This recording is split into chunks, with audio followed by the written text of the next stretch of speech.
Donc deuxième partie d'informatique, je ne sais pas si j'avais appelé, si je leur avais donné des noms, mais si je leur ai donné, ça devait s'appeler comme ça, sinon j'avais appelé partie 1, info chapitre 1, c'est télégraphe, c'est ça? Ouais. D'accord, donc chapitre 2, on y va. Introduction aux bases de données. Et j'en profite directement pour vous dire que ça s'appellera DB pendant toute la suite. Donc DB dans ce cours, c'est base de données. C'est pas Dragon Ball ni Deutsche Bahn, d'accord? C'est base de données. Voilà. Et j'ai fait un titre pas trop grand manifestement, mais c'est pas grave. Voilà. Et donc, langage SQL. D'accord. Alors, je vais faire un cours, je vais essayer de faire un cours le plus efficace possible dans cette histoire, c'est-à-dire essayer de vous faire une introduction très rapide de ce que c'est qu'une base de données, l'architecture 3 tiers, c'est le programme. De manière très générale, ce qui tombe au concours, c'est quand même uniquement de la syntaxe langagière. Donc, je vais essayer d'aller le plus vite possible sur la partie théorique, sur la partie ensembliste. Et à la limite, je compléterai dans le poly pour celles et ceux que ça intéresse d'avoir un peu plus de culture sur le sujet. D'accord. Donc, grand 1, introduction générale. D'accord. Et petit 1, c'est parti. Architecture. Alors, en français, cette architecture, le nom de l'architecture en français est prononcé de façon débile parce qu'on parle d'architecture 3 tiers, qui est une traduction ratée de three tiers, qui veut dire 3 niveaux, d'accord? Sauf que on a traduit tiers par tiers, rien à voir, c'est pas, d'accord? Et donc ce truc a aucun sens parce que bien entendu qu'un truc fait 3 tiers si on le regarde dans son ensemble, mais c'est complètement débile, d'accord? Donc on parle d'architecture 3 tiers en français, ce qui est, mais c'est littéralement un ratage complet. C'est même pas de la traduction, c'est genre ils ont pris le mot, ils ont fait tiens ça doit vouloir dire pareil en français, bah non, ça veut pas dire ça du tout. D'accord. Donc l'idée, la chose suivante, c'est de vous expliquer un peu comment ça fonctionne. Alors en fait, l'architecture, est-ce que vous avez déjà, je vais commencer comme ça, est-ce que vous avez déjà fait des travaux de groupe quand vous étiez au lycée, genre des exposés de groupe, etc., etc., d'accord? Vu votre génération, vous avez donc probablement fait toutes et tout ça sur un fichier, d'accord? Genre un PowerPoint, d'accord, un document comme ça, etc., etc. Et donc vous avez expérimenté le merdier de l'architecture à un niveau. Autrement dit, vous avez une duplication considérable du fichier partout, personne n'a la même version, vous vous battez, à l'arrivée, quelqu'un écrase les informations de l'autre, etc., etc. D'accord? Donc ça, c'est un énorme problème. Alors bien sûr, quand vous travaillez tout seul, c'est absolument pas grave, mais dès que vous commencez à travailler de façon collective, vous avez un énorme problème à gérer qui est simplement la redondance des versions, enfin, éviter la redondance des choses, faire en sorte que l'actualisation des données soit visible par tout le monde en même temps, d'accord? Et faire en sorte que les droits de modification ou les modifications ne soient pas ouvertes à tout le monde. D'accord? Alors, vous vous dites, mais pourquoi on travaille en groupe? C'est quoi cette histoire? C'est pas très compliqué, ça porte un nom, ça s'appelle Internet.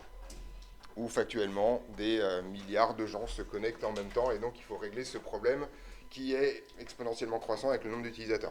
D'accord?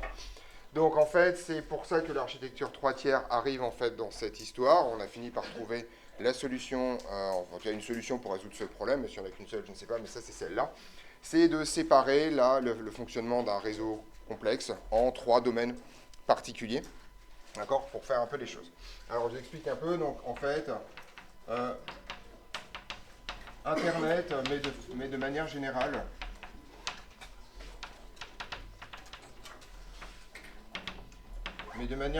toute application multi-utilisateur, pardon, je vais arrêter de faire de l'anglicisme dégueulasse, multi-utilisateur présente une organisation en 3 niveaux. Donc en fait, ça va aller ça va aller très vite, je fais un petit dessin.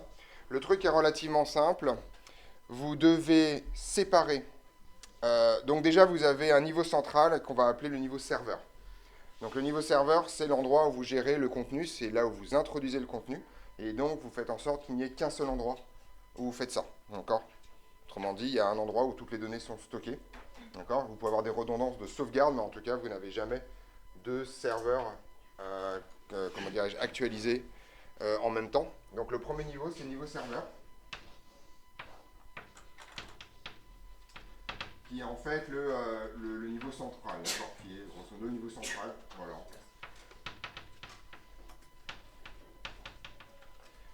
Donc le serveur, c'est quand vous vous connectez sur un site web, par exemple, c'est exactement ça que vous êtes en train de faire. Grosso modo, vous allez interroger un serveur qui va vous renvoyer des données. Donc ça, c'est le premier niveau. Le deuxième niveau, c'est ce qu'on appelle le niveau client. Et en fait, le niveau client, il est constitué en fait de plein de clients, finalement. D'accord? D'accord, voilà. Donc tout ça, en fait, c'est le niveau client. Entre le niveau client et le niveau serveur, vous avez une interaction à deux sens. D'accord? C'est-à-dire que vous envoyez des requêtes en général, des demandes, genre je voudrais voir ça, vous introduisez telle donnée, d'accord? Et puis vous recevez une requête personnalisée du serveur. Donc ça, c'est extrêmement important parce que le serveur est donc capable de gérer client par client ce qui se passe et donc avoir un contenu personnalisé en fonction de ce que vous êtes en train de faire, d'accord? Ce qui est extrêmement important. Je suppose que Internet serait quand même vachement marrant si à un instant T, tous les gens voyaient la même chose. Ah si, cet appartement s'appelle la télévision à une chaîne. Voilà, c'est ça. Voilà, mais sinon c'est moins marrant, d'accord? Voilà. Donc ça, c'est le niveau client. Alors, en toute rigueur, ceci fonctionne. Il n'y a pas de raison de faire un troisième niveau dans cette histoire-là. Mais en fait, il s'avère que vous pouvez avoir envie que les mêmes données servent à plusieurs applications. Ou en tout cas, vous pouvez aussi avoir envie que vos données, qui sont des données brutes, puissent avoir un habillage, ou une présentation et une utilisation qui soient différentes. Et donc, vous pouvez avoir envie de faire évoluer votre présentation sans toucher à vos données. Autrement dit, on va séparer les deux niveaux, d'accord? On va séparer le serveur en deux, d'accord? Dans son aspect applicatif et dans son aspect données. Alors ça, vous ne voyez peut-être pas de quoi je parle, mais en fait, si. Par exemple, est-ce que vous avez des applications de météo sur votre téléphone portable? Que ce soit, de niveau actif ou de niveau passif. Genre Google, les petits widgets, choses comme ça, voilà, etc., etc. D'accord? Je suppose que si je fais un sondage dans cette classe, en particulier si vous avez choisi d'installer vous-même une application de météo, je pense que je vais tomber sur à peu près une dizaine, une vingtaine peut-être, d'applications météo différentes. D'accord? Alors, je vous informe d'un truc. Dans le monde, il n'existe que deux sets de data de prévision météorologique. Celle du continent américain et celle du continent européen. Enfin, c'est les agences météorologiques européennes et c'est les agences météorologiques américaines. Il y en a un peu en Asie aussi, d'accord, en Chine en particulier, mais il n'y a pas grand-chose. Donc en gros, toutes ces applications-là se nourrissent uniquement d'un jeu de données particulier. Et en fait, ce que vous choisissez, c'est l'habillage. D'ailleurs, comme en général, personne ne comprend ce qu'affichent ces applications, vous pouvez avoir des applications qui vous disent « il va pleuvoir aujourd'hui », et des applications qui vous disent « il ne va pas pleuvoir aujourd'hui ». Tout simplement parce qu'en fait, il n'y a pas de prédiction fiable de la pluie. D'accord? C'est un des trucs les plus durs à prévoir, globalement, à un endroit donné. Mais on vous donne le pourcentage, la probabilité que ça tombe. D'accord? Et en fait, il s'avère que la majorité des applications décident d'un pourcentage seuil au-delà duquel ils décident qu'il pleut. Donc souvent c'est 50%, mais si une autre appli a décidé que c'était 75% ou 30%, bah, vous n'allez pas avoir les mêmes prédictions. Alors que vous avez les mêmes prédictions, mais pas le même affichage prédictif. Ça, c'est le premier truc. Deuxième truc, est-ce qu'il y a des gens parmi vous qui jouent à des jeux en ligne? Oui. Vous n'êtes pas obligé de vous dénoncer, hein, d'accord? Voilà. Ok, c'était juste un truc. Alors, vous savez probablement, si vous jouez à des jeux en ligne, qu'en fait, vous avez le jeu en tant que tel, d'accord, qui se nourrit de données. Mais en fait, ces données sont externes, en général, au jeu en tant que tel, puisque vous pouvez créer ce qu'on appelle les API, qui vont aller, en fait, chercher des données directement dans le truc. Ça peut être quoi? C'est des guides, hein, ce genre de choses, d'accord, pour faire des affichages, des Wikipédia sur le sujet, etc., etc., d'accord. Donc, en gros, pour plein d'aspects applicatifs, on va séparer le côté serveur. En fait, donc là, ce qu'on va appeler le côté serveur, finalement, ça va être la partie applicative du problème. Et vous allez en fait le séparer du niveau données. D'accord? Et si vous faites ça, vous avez un truc qui est hyper bien, c'est que vos données ne sont pas... La façon dont vous stockez vos données est complètement indépendante de la façon dont vous allez les utiliser. d'accord? Et de la présentation que vous allez en faire. Ça paraît pas, mais pour l'instant, vous êtes probablement, je l'espère en tout cas, trop jeune pour avoir pour faire du travail intense sous Excel, par exemple, d'accord? Mais un jour, vous allez tomber dans des entreprises qui vivent encore à l'âge de pierre, c'est-à-dire toutes les entreprises du monde, à peu de choses près. Et au lieu de travailler avec une architecture comme ça, vous allez travailler sur des fichiers Excel. Et l'horreur du fichier Excel, c'est que la position des données dans la feuille, d'accord, c'est-à-dire la présentation, le caractère visuel de ça, est constitutive de la façon dont vous les stockez et dont vous y référez. D'accord? D'où le fait que vous pouvez faire des grosses conneries par des fausses manipulations sous Excel. D'accord? Ce qui en théorie est impossible avec une architecture comme ça. Si vous décidez par exemple que, je ne sais pas moi, telle colonne, vous préfériez être là dans une présentation de site web, ça ne va pas détruire vos données derrière. Sous Excel, si. Littéralement. D'accord?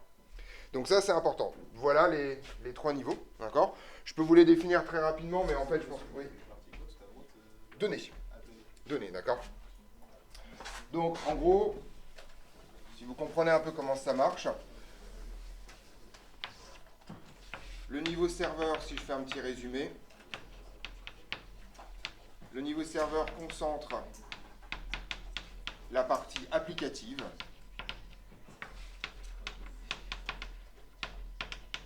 Et ce qui va m'intéresser, bien entendu, c'est que la partie données est structurée selon ce qu'on appelle une base de données.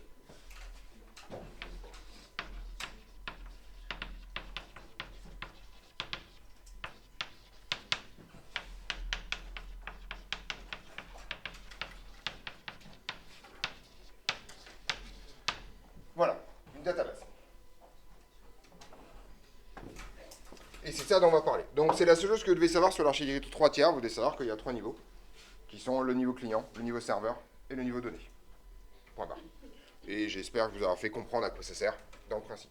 L'intégralité du web fonctionne, mais quand je dis le web, c'est l'exemple plus évident, mais n'importe quelle application bien faite, théoriquement, fonctionne comme ça. Vous séparez les données du côté présentation et du côté front-end. Donc si un jour vous développez une application, c'est la première chose que vous devez faire, d'accord? Voilà. Le mélange entre ça et ça, c'est un cauchemar aussi, hein, d'accord? Si vous voulez changer la présentation et vous êtes obligé de toucher aux données à cause de ça, c'est horrible, d'accord? Parce que vous ne savez pas les conneries que vous allez pouvoir faire. Et donc, on va parler d'une présentation générale d'une database.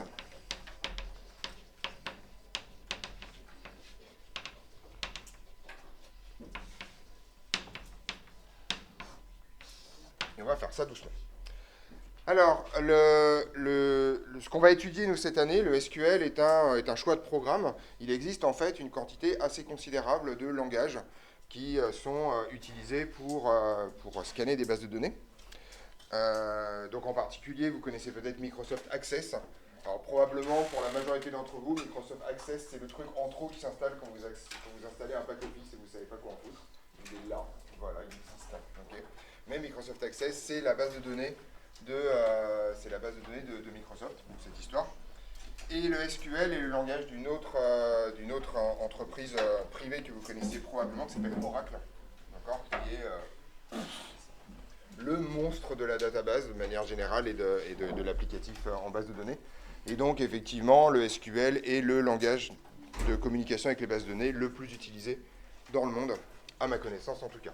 Il existe plusieurs sous-versions du SQL, ça c'est pas très très grave, nous on va apprendre du SQL basique avec les choses implémentées, ce qui nous posera peut-être quelques difficultés en TD, mais pas par écrit. Alors en fait, il y a plein de façons de présenter une base de données. En fait, la présentation des bases de données, c'est au départ de l'algèbre relationnelle. Autrement dit, en fait, c'est des ensembles, et vous pouvez parler de trucs que vous connaissez déjà en tant que mathématicien, mathématicienne, l'union, l'intersection, le produit cartésien, la projection, la sélection, etc. etc. Ça, c'est la version compliquée du problème. Et il y a eu quelques tentatives au début des sujets de database de faire ce genre de truc. À mon avis, la raison pour laquelle ça a abandonné est quasiment évidente, c'est que personne ne comprenait rien à cette histoire, d'accord? Et donc finalement, maintenant, les concours se concentrent plus sur du langage principal. Donc je vais un peu évincer ça, et vous retrouverez ça dans votre polycopier si jamais ça vous intéresse d'avoir ce genre de nomenclature en plus. Donc moi, ce que je vais faire, c'est que je vais présenter une database sous sa version visuelle, d'accord? Comment ça marche. Et donc en fait, on va faire pas des petits dessins, mais globalement des définitions beaucoup plus basiques que ça. Donc je fais ce mot d'ordre, ce truc de présentation Parce que si jamais vous allez sur Internet chercher des cours de database beaucoup plus structurés que ce que je vais faire, vous pouvez avoir une introduction qui est, vous avez l'impression qu'il y a vachement plus de trucs que ce que je vais vous raconter, mais c'est un choix conscient. Okay. Donc on est parti. Alors, la meilleure façon de voir une database, c'est la chose suivante. Une database est un ensemble de données,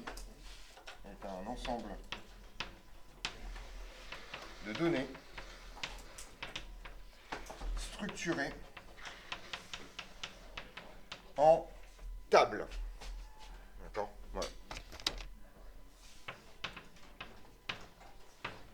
Donc ça, c'est le terme officiel, ça s'appelle des tables. Okay ? Alors, on peut voir une table comme un tableau, en fait. D'accord ? Donc, je vais essayer de faire une définition, mais ça va pas être très beau. Qui est un tableau constitué, qui est un tableau 2D, constitué de lignes, de colonnes, je vais faire dans ce sens-là, et de lignes.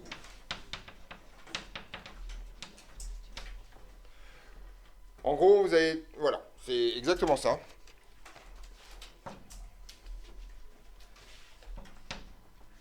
Chaque table possède un nom unique, d'accord ?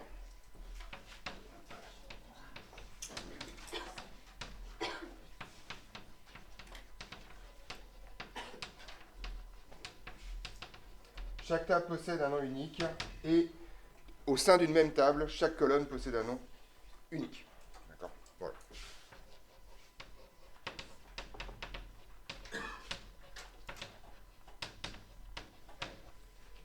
Chaque colonne possède un nom unique.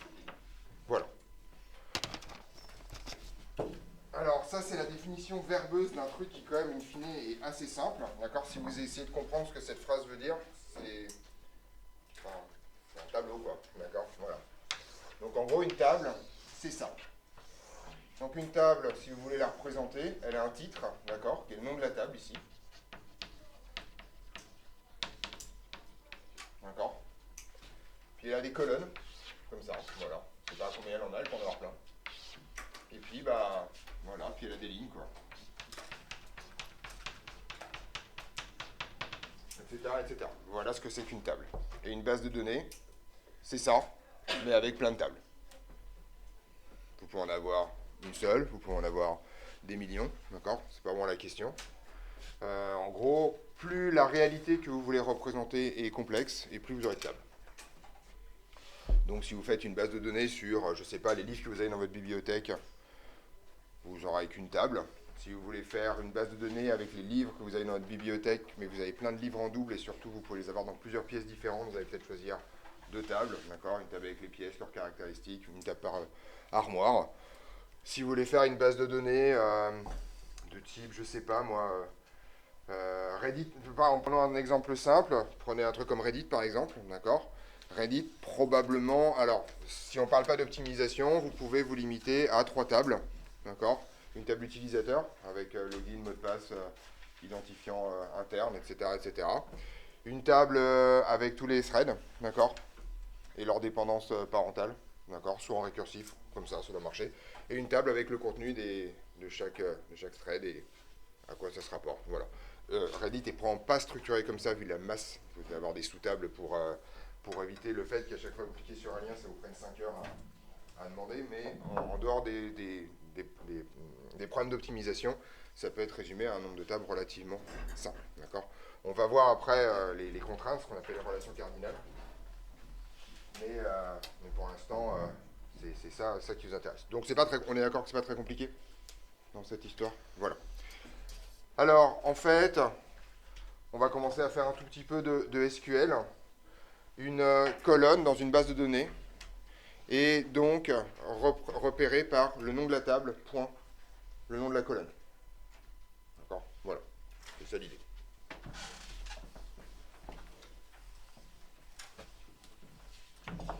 En SQL, une colonne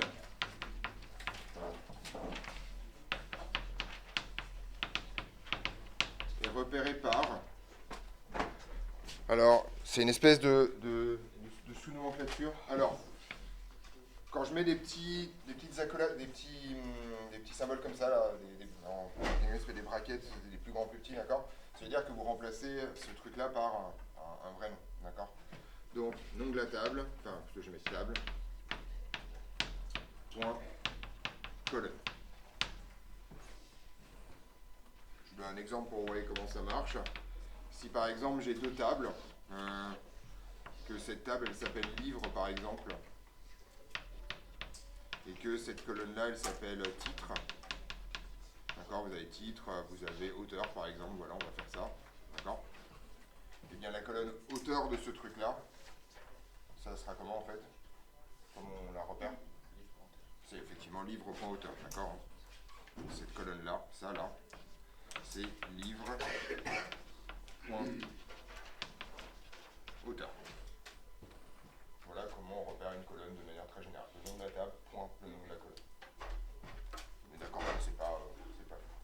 Si jamais vous travaillez uniquement avec une seule table, d'accord? Alors, c'est pas si votre donnée, mais si dans une requête, la table est évidente, vous pouvez omettre le nom de la table pour ne mettre que le nom de la colonne. D'accord? Donc, petite remarque. Alors pour l'instant, vous savez pas si c'est qu'une requête, mais c'est juste histoire de faire des choses en même temps. Si dans une requête,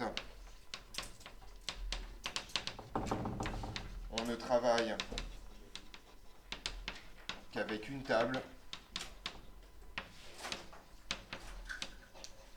on peut omettre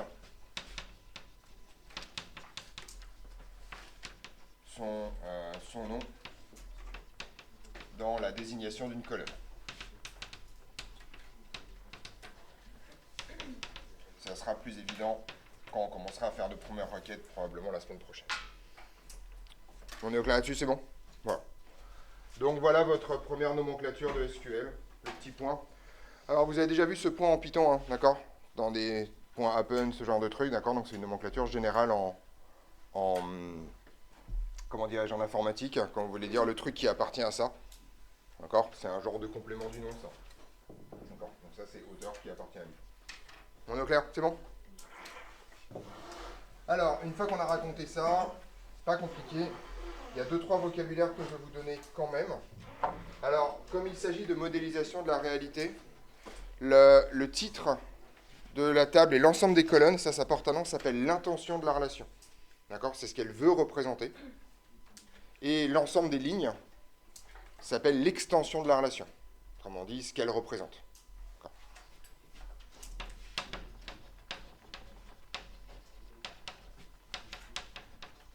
L'ensemble des colonnes et le titre de la table s'appelle intention de la table et l'ensemble des lignes son extension.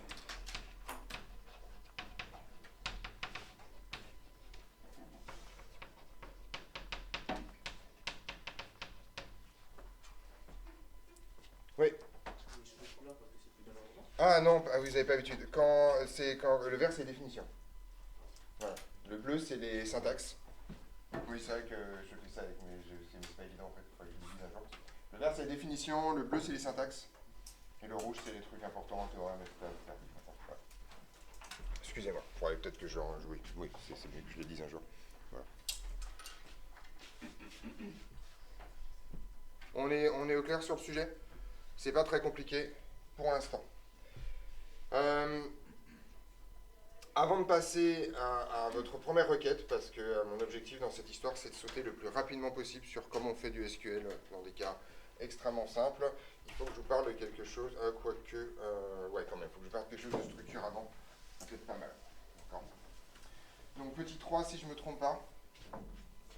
Ouais. Clé. Relation entre tables.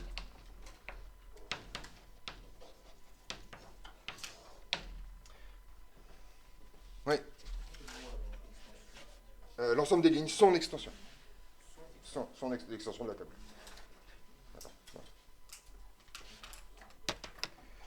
Alors, le problème est le suivant. Quand vous allez avoir des données, il est en général important, même quasiment obligatoire, que toutes les lignes soient différentes. D'accord ? En fait, a priori, quand vous voulez représenter une réalité quelconque, vous voulez représenter un certain nombre de choses, et il est étrange de penser qu'à un moment donné, dans une table donnée, vous allez avoir deux lignes strictement identiques. C'est-à-dire que vous ne pouvez vraiment pas les différencier l'une de l'autre. Si vous faites ça, si vous avez deux lignes strictement identiques, ça signifie soit que vous avez fait une erreur d'insertion, à un moment donné ou à un autre, mais ça signifie donc quand vous allez compter par exemple quelque chose, vous allez avoir quelque chose de bizarre. Okay, ou alors, ça veut dire qu'il vous manque une information. D'accord ? C'est ce qui arrive dans les systèmes mal faits. Imaginez par exemple que je décide de faire une database de la PC depuis que Jacques existe par exemple, et comme je ne suis pas très doué, je fais que les noms et prénoms des gens. Bon bah si je fais ça, je suis sûr qu'à un moment donné, alors peut-être pas nom et prénom, mais si ça risque d'arriver, je vais avoir au bout d'un certain temps deux lignes qui vont être exactement les mêmes alors que je suis en train de représenter deux individus a priori différents. D'accord ? Une solution en général qu'on donne, c'est de rajouter des renseignements de plus en plus précis où la probabilité qu'il y ait deux fois la même chose disparaît. D'accord ? Donc en particulier sur une population, on considère en général que nom, prénom, date de naissance, lieu de naissance vous donne un quadruplet qui est statistiquement unique. Mais vous êtes d'accord qu'il n'y a pas d'impossibilité forte. Vous pouvez toujours avoir deux personnes qui ont le même nom, le même prénom, qui sont nées le même jour dans la même ville. C'est possible. C'est rare, mais il n'y a pas de raison mathématique forte que ce soit impossible. D'accord ? Donc, l'idée est la chose suivante. Donc, pour chaque table, vous devez donc choisir un ensemble de données. Ça peut être une seule colonne, ça peut être plusieurs colonnes. D'accord ? Qui vont vous permettre de différencier de façon univoque deux lignes. D'accord ? Autrement dit, cet ensemble de données ne peut pas être identique sur deux lignes différentes. D'accord ? Donc ça, c'est la base. Donc pour chaque table,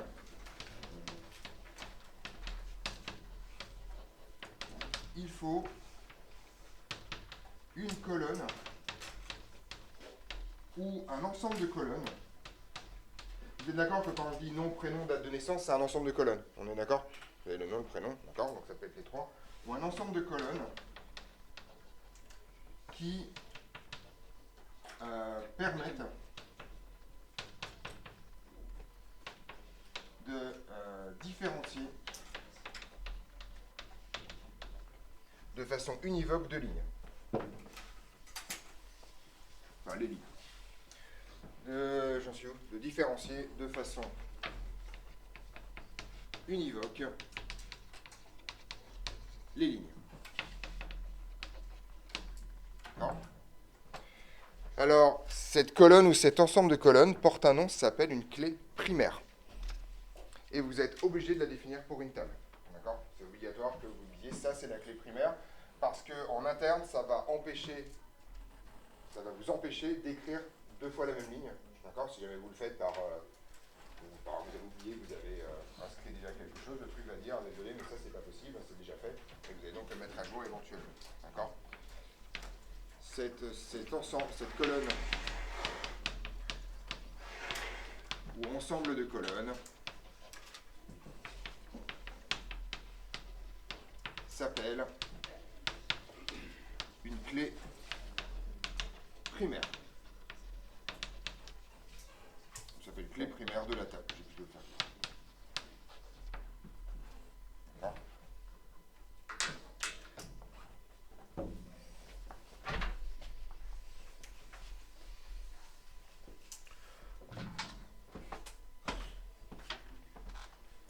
Donc on peut faire un exemple. Par exemple, si je reprends mon exemple de tout à l'heure avec les livres, d'accord ? A priori, vous voyez qu'on peut faire des trucs rigolos là-dessus. Tiens, on va faire un truc simple. Si je prends ma table livre, par exemple, d'accord ? Vous vous souvenez là ? Je ne sais pas pourquoi je prends bleu. Si je prends ma table livre comme ça, d'accord ? Je peux avoir deux choix. Donc vous voyez que si je fais titre et auteur, est-ce que vous êtes d'accord que ça constitue une clé primaire ?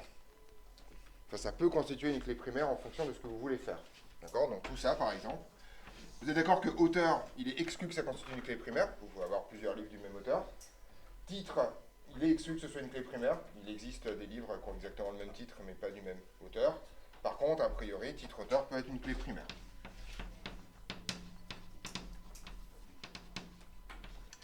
Ça, c'est si vous voulez faire une histoire de la littérature. Si par contre vous voulez faire une liste des livres avec leur édition, bonjour. Il les prend, il faut les lister. Julien Zazaron, c'est pas chez moi. C'est les mêmes que c'est juste à côté. Ça, c'est les PCSI, ça, pour l'instant. Les PC, pardon. Je vais me faire égorger, là. Excusez-moi, je vous ai rétrogradé, là. Là, je vous ai bien rétrogradé, là. Ça va, c'est bon. Allez. Ah, vous avez pas dit, vous allez repartir pour 3 ans. Voilà. Donc, par contre, si vous voulez faire votre bibliothèque, vous savez qu'en partie, vous pouvez avoir un livre qui a le même ouvrage, mais qui est sous plusieurs éditions. D'accord? Auquel cas, en fait, ça va pas marcher. Donc, tout d'un coup, votre base de données aura des problèmes, donc il va falloir rajouter l'édition. Ou la date de publication, etc., etc. Vous voyez que, quand on choisit... Alors, c'est extrêmement courant qu'on choisisse comme clé primaire des colonnes physiques, c'est-à-dire des trucs qui représentent vraiment la réalité. Mais en fait, on sent bien que, soit on fait un pari, d'accord? Alors bien sûr, à des fois, on est sûr, par exemple, que ça.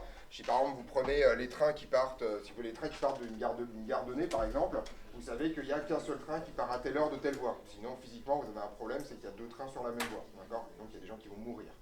Okay. Voilà. Mais il y a plein de fois où on fait un pari. Est-ce que vous savez, par exemple, dans les livres, comment on résout ce problème? Est-ce que vous savez comment on désigne de façon univoque un livre? Oui. Il y a un code, effectivement, qui porte un nom. Il y a un I, effectivement. C'est l'ISBN, d'accord, grosso modo. Donc, en fait, pour les livres, maintenant, vous avez un ISBN, c'est-à-dire que chaque édition d'un ouvrage porte un ISBN. Voilà, c'est un numéro unique, d'accord, un code, grosso modo. Et là, vous êtes sûr que ça marche parce que vous fabriquez à chaque fois un code nouveau dès que vous avez un truc neuf qui apparaît. Donc, ça, c'est le truc le plus important. Donc, une clé primaire peut être constituée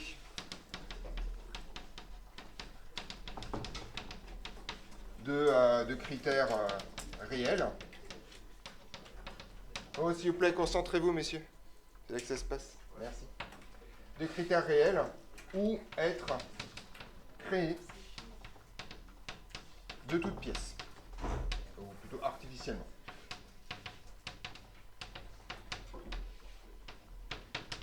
Alors, on peut prendre quelques exemples. Donc, effectivement, il y a l'ISBN pour les livres. Ça, c'est pour les livres, d'accord? Mais vous aussi, vous avez un identifiant unique en France.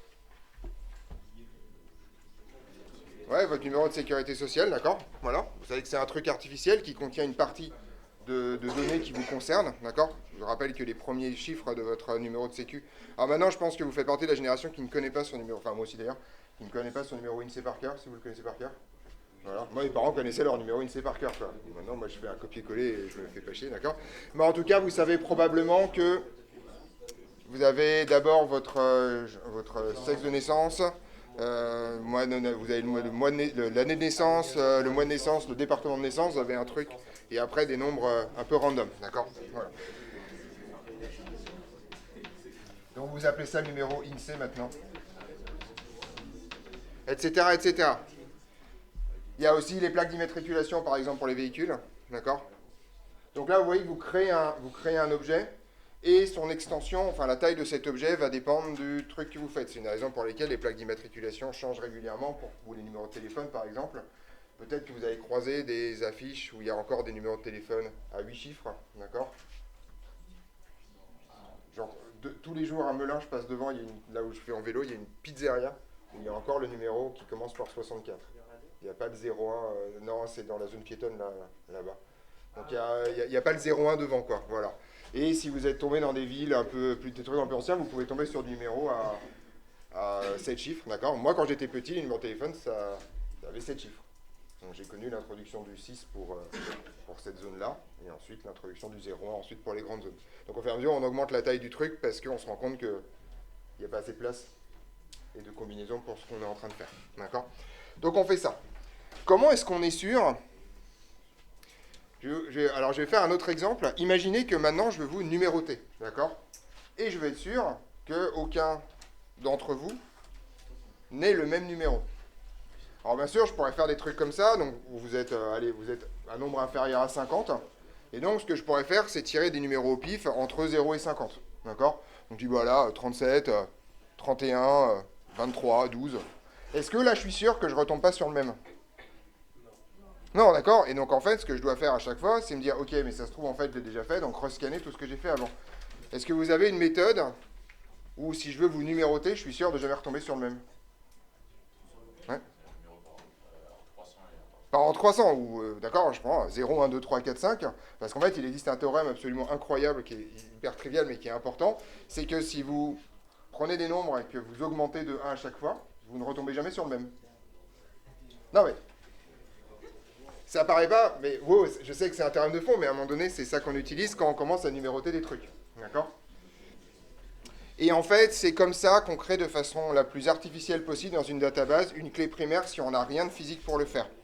On numérote tout simplement les lignes par leur ordre d'entrée dans la table. D'accord? Tout bêtement. C'est exactement comme ça que Excel fonctionne. D'accord? Vous partez de la ligne numéro 1 et puis vous descendez. D'accord?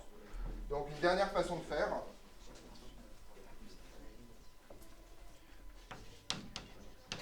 Une façon très courante de faire. Oh, s'il vous plaît. Est de simplement numéroter les lignes par ordre d'insertion.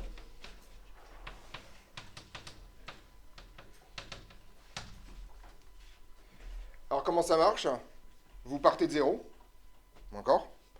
Et à chaque fois que vous insérez une ligne, vous augmentez un nombre de 1 et vous le gardez en mémoire. Et vous savez donc que la ligne suivante portera ce numéro, et quand vous insérez la ligne, vous portez le numéro. Ça ne veut pas dire que vous allez avoir tous les numéros. Si vous effacez des lignes, par exemple, vous allez avoir des numéros qui vont disparaître, mais ça, c'est absolument pas grave. Vous êtes sûr que aucune ligne n'a deux fois le même numéro. On est au clair là-dessus? Donc voilà. Donc grosso modo, hein, on retient le numéro de la ligne suivante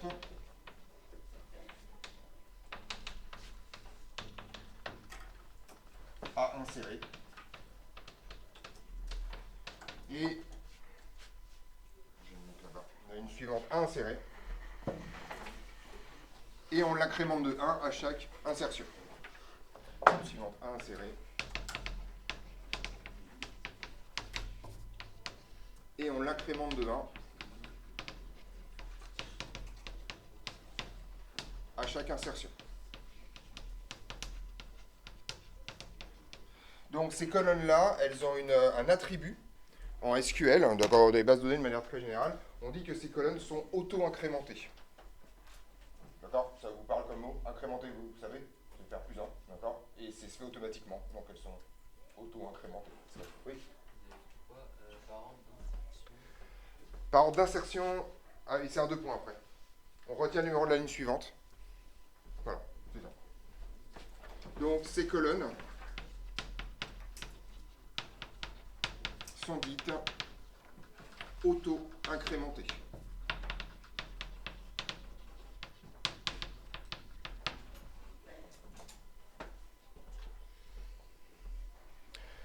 Elles portent très souvent un petit nom qu'on appelle ID, d'accord, comme identifiant.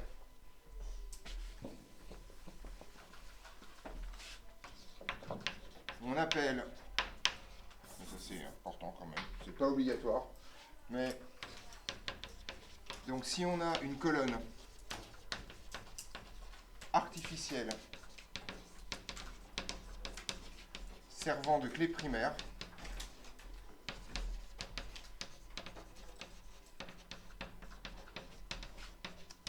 on l'appelle en général identifiant. Donc vous avez plein de versions, hein. Vous avez ID, enfin voilà, il y a un truc qui porte le mot identifiant dedans. Donc vous avez des gens flemmards comme moi quand ils font des databases qui mettent ID. sachant que de toute façon ça s'appelle table.id, donc il n'y a pas de problème. Très souvent dans les sujets de concours, ils ont tendance à recopier le nom de la table et coller ID derrière. Donc ce serait livre ID, pays ID, enfin voilà, d'accord, ils mettent le nom de la table, ils collent ID derrière pour savoir de quel identifiant on parle dans cette histoire, d'accord. C'est très propre au sujet de concours pour une raison simple, c'est comme vous ne faites pas de SQL avec une machine mais par écrit, il faut que les correcteurs sachent de quoi vous êtes en train de parler. Voilà. Mais c'est vrai que c'est plus clair à la lecture, d'accord. Donc je peux vous donner un exemple si vous voulez en changeant un peu de topic. J'en sais rien moi. Bah tiens, on va faire un truc qui existe. Vous connaissez déjà. Imaginons par exemple que je fasse une database d'avions, d'accord, voilà, de vol. D'accord. Donc vous pouvez avoir ici le départ, l'arrivée. D'accord. Et vous avez un identifiant ici, voilà, qu'on peut appeler vol ID, comme ça. Voilà, puis là vous avez 1, 2, 3, 4, etc. etc. On est d'accord là-dessus? Voilà. Posez-moi la question à moi. Question à droite, vous avez dit une façon très constructive de faire. Très courante, pas constructive, très courante de faire. Et de simplement numéroter les lignes par ordre d'insertion. On retient le numéro de la ligne suivante et on l'incrémente. Voilà. Donc en gros, dans votre database, si vous regardez les choses, il y a une information qui se balade qui est, dans votre table, il y a toujours écrit quel est le numéro de la ligne, enfin le numéro de la prochaine ligne en fait. C'est-à-dire si vous insérez une ligne, c'est ça le numéro qu'elle portera. C'est pour ça qu'on retient le numéro de la ligne à insérer. Et ensuite on fait plus un, on insère. Voilà. D'accord. Ceci, l'auto-incrémentation, fait partie des trucs pour lesquels, là les joueurs en ligne savent exactement de quoi je parle, pour lesquels ce qu'on appelle les rollbacks est un cauchemar sans nom. Donc ce qu'on appelle un rollback, c'est au niveau applicatif, vous revenez dans le temps, à l'état antérieur, et ça c'est un cauchemar parce que si vous avez commencé à faire des références sur tout le machin chose, vous êtes sûr qu'il va y avoir des merdes, d'accord? Donc les rollbacks en général, on fait jamais ça, juste jamais, d'accord? Voilà. Y compris dans des situations extrêmement graves. Hein. Le rollback, c'est vraiment un truc qu'on évite de faire parce qu'en général, les databases ne peuvent pas faire ce genre de choses. D'accord? Donc, si on peut le faire en supprimant tout le système et en étant sûr d'avoir une sauvegarde faite au même moment de l'intégralité des trucs, même moment voulant rien dire parce qu'en fait, le temps que vous fassiez une sauvegarde, bah, en fait, il se passe des choses. D'accord? Voilà. Et si vous avez déjà entendu parler de la plus gigantesque pandémie en ligne sur World of Warcraft, c'est une des raisons pour lesquelles en fait on ne pouvait rien faire. Il était également impossible de faire un rollback. D'accord. Voilà. Si vous ne connaissez pas ça, c'est très très intéressant. Hein. C'est un vrai. Hein, non, ils ont fait un patch. Mais ils n'ont pas fait le rollback. Ils ont fait un patch. Si mes souvenirs sont exacts. D'accord. Ils ont patché le truc pour que ça marche, mais à ma connaissance, le rollback, ça a duré pendant des jours et des jours. Hein. Oui, mais à la fin, oui. Ouais, mais alors, c'est pas un vrai rollback, c'est que tu reprends les datas et tu réinsères les choses dedans. Mais c'est pas un vrai rollback. Tu fais un patch et ensuite tu bricoles la database pour faire un copier-coller de ce qui se passait avant. D'accord. Si vous ne connaissez pas de quoi on parle, je vous invite à regarder ça. D'accord. C'est devenu un modèle de pandémie par ailleurs. Donc en gros, il y a un jeu en ligne qui s'appelle World of Warcraft qui existe encore, je suppose. Voilà. Et sur lesquels, dans ces premiers jours, il y a eu un bug et il y a eu une gigantesque pandémie. Donc tous les joueurs sont morts au fur et à mesure. Enfin voilà, il y a eu un truc, voilà. Et donc c'est hyper intéressant d'un point de vue comportemental de voir un peu ce qui se passe dans ce genre de truc. Il y a des milliers de papiers de sociologie qui ont été écrits là-dessus, de modèles de pandémie, etc., etc. Puisque vous avez une pandémie en direct, voilà, sous vos yeux, avec toutes les données bien sûr stockées, puisque en ce moment c'est un jeu vidéo. Voilà, ça marche bien. On est d'accord sur les identifiants et la clé primaire. Alors, il me reste 10 minutes pour rentrer dans quelque chose, 5 minutes pour rentrer dans quelque chose d'un tout petit peu plus compliqué. Comme je vous l'ai... Pour l'instant, on travaille, à chaque fois dans tous mes exemples, on travaille que sur une seule table. D'accord ? Il s'avère en fait qu'en général, les tables, les bases de données sont constituées de plusieurs tables. Et ces tables ne sont pas indépendantes les unes des autres. Vous avez en fait ce qu'on appelle des relations entre les tables. Ça s'appelle des relations cardinales. Le mot relation cardinale n'est pas au programme, mais c'est comme ça que ça s'appelle.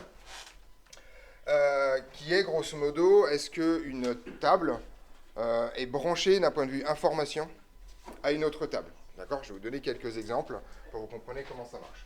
Alors, dans une database, il est extrêmement fréquent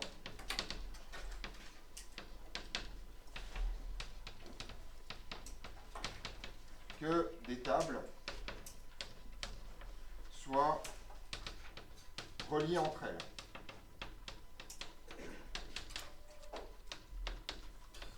D'accord ? Je vais vous donner un exemple pour que ce soit plus clair. Je vais prendre un exemple de vous. Voilà.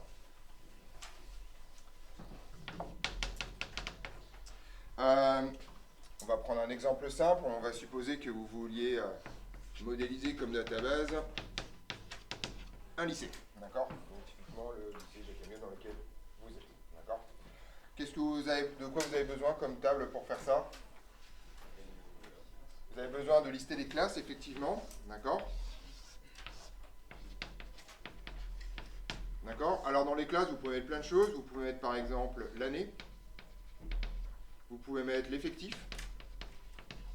Et vous pouvez mettre un identifiant unique, d'accord, dans cette histoire. Donc, cet identifiant peut être le nom de la classe. Par exemple, vous pouvez l'appeler PC. Ou vous pouvez lui donner un numéro, d'accord ? Et il y aura le nom de la classe, ok, dans cette histoire. Ça, c'est année, effectif, il est d'accord ? Donc, et vous voyez que, qu'est-ce qu'on peut mettre comme clé primaire dans cette histoire ?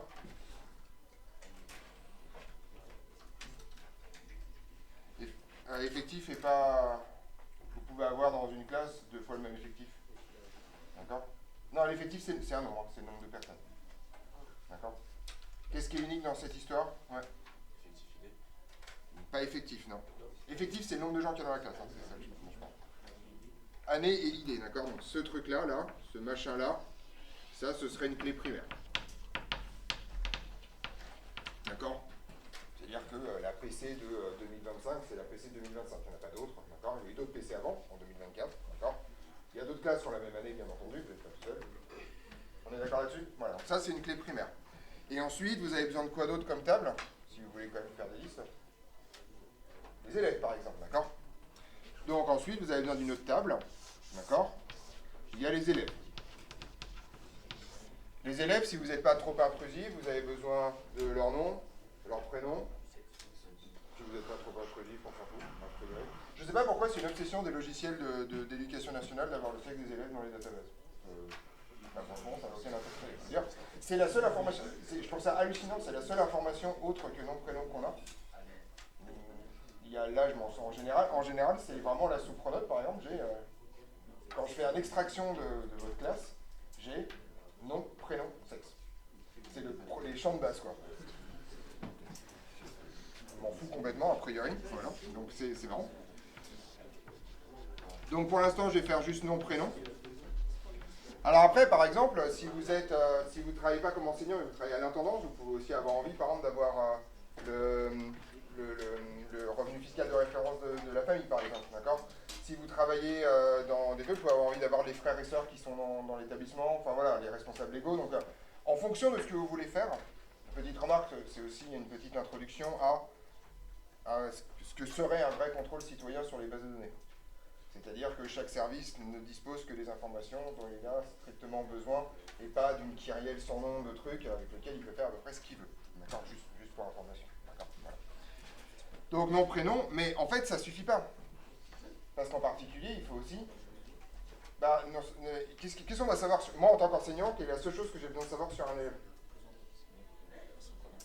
Son nom, son prénom, et aussi sa classe quand même. D'accord ? On est d'accord que j'ai besoin de connaître la classe d'un élève ? Je veux dire. Et donc ici, en fait, je vais mettre sa classe. D'accord ?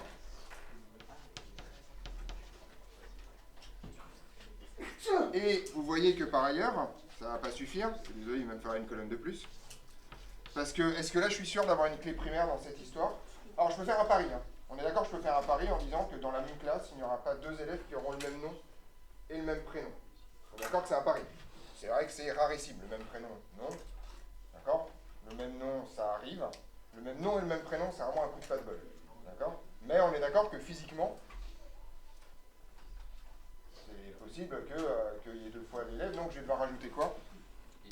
Un identifiant, effectivement. Donc là, je vais l'appeler ID ici aussi, voilà, d'accord ? Et celui-là, il sera auto-incrémenté.